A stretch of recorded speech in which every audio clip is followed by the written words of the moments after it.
my name is Jeremy Miller, and this is my commentary track for my final New Zealand Broadcasting School outcome. As you can see here, my first shot is of Richard Hanson, the first year head tutor at the New Zealand Broadcasting School. We work quite closely with Richard, as he's one of our main stakeholders in this project. He basically had input in what was shown throughout the video, and we met with him several times throughout the year to make sure that the video was staying true to his original vision. Now, because of Richard's big role in the school, and also his presence in the video, I decided to have him in the first shot, just to create a sense of familiarity between the viewer and him, as we will see more of him throughout the video. The shot type I have used to open this is a wide shot, so that not only is the focus on him, but we can also fit other pieces of equipment into the shot, like the computers in the background, and the TV here, and also some speakers as well. My video then cuts to a slow-moving upward pan of one of the recording sessions that we filmed. As you can see on the left there's Richard, which is just helping to create that sense of familiarity I mentioned earlier. The shot also helps show some of the equipment, as you can see the television screens up here. The next shot cuts to the main recording studio, and this shot was actually filmed through a window to give more of a handheld look. I feel like the target audience, being 18 years and up, will appreciate this, as most movies these days have a large amount of handheld work, meaning the target audience will find that natural. The shot also gives off a feeling of scope, as it's so high up. There's Richard Hanson down the bottom. In this shot I used a slow pan to get a better sense of what the studio consisted of. And as you can see there, I also used students in this without teachers. I felt like this gave off a sense of freedom that my target audience wants. We cut to a piece of audio editing equipment here, and in a sec here you'll just see there's a quick cut right here to another piece of audio hardware. I feel like the change in colour creates a contrast that may turn off some viewers, but at the same time will also grab other people's attention. Now, in the following shot, I used a standard editing suite. However, in this one in particular, I used, because as you can see there's the Apple logo. And this logo I feel is instantly recognisable to my target audience, and they'll be attracted to it because it's such a common thing. Now, in this shot it's quite different, as there's no narration. That's because I use randomly filmed clips as transitions instead of just cutting one from one sentence to another. This could be jarring for some people, so instead I just used a random clip, just to make it a bit easier. We then cut to a similar shot to the first, which is of Richard Hanson, as you can see there on the left, instructing another group of students. However, I use this shot in particular, as you'll see in a moment if you watch the screens, that it actually cuts to what was being shown on the screen.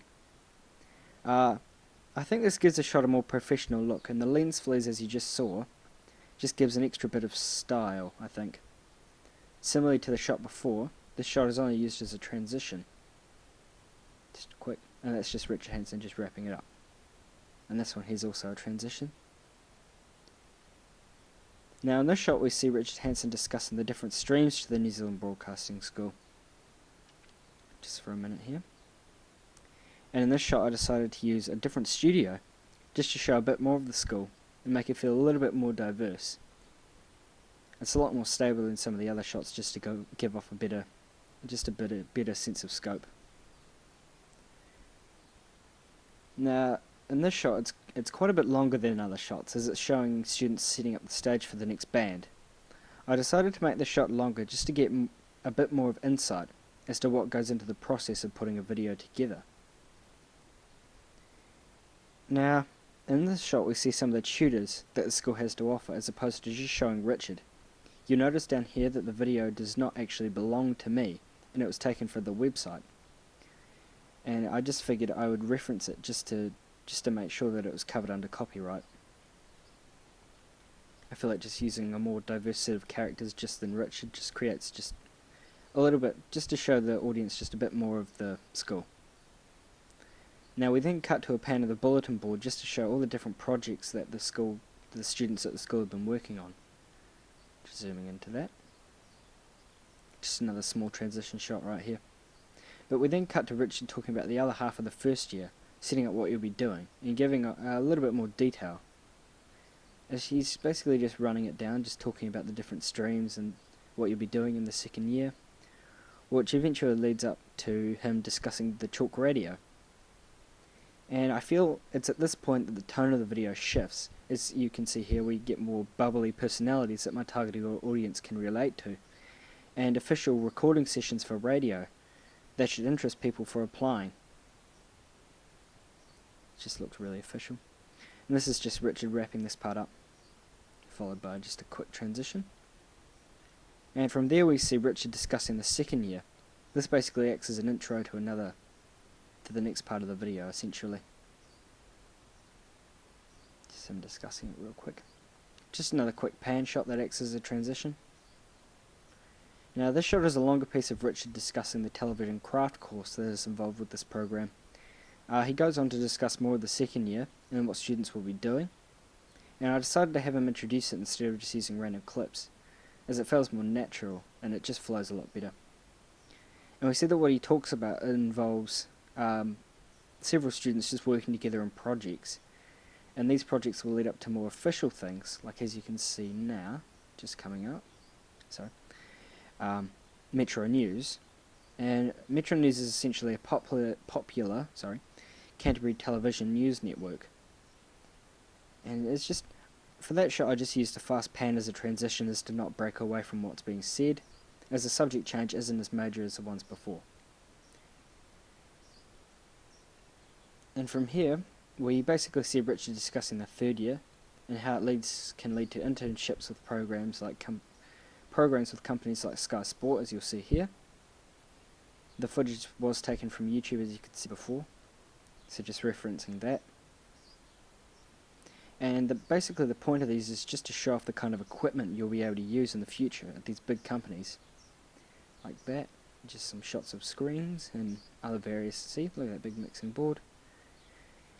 And essentially this shot just ends with Richard just wrapping up the third year in general, just talking about what the companies are doing and how it is.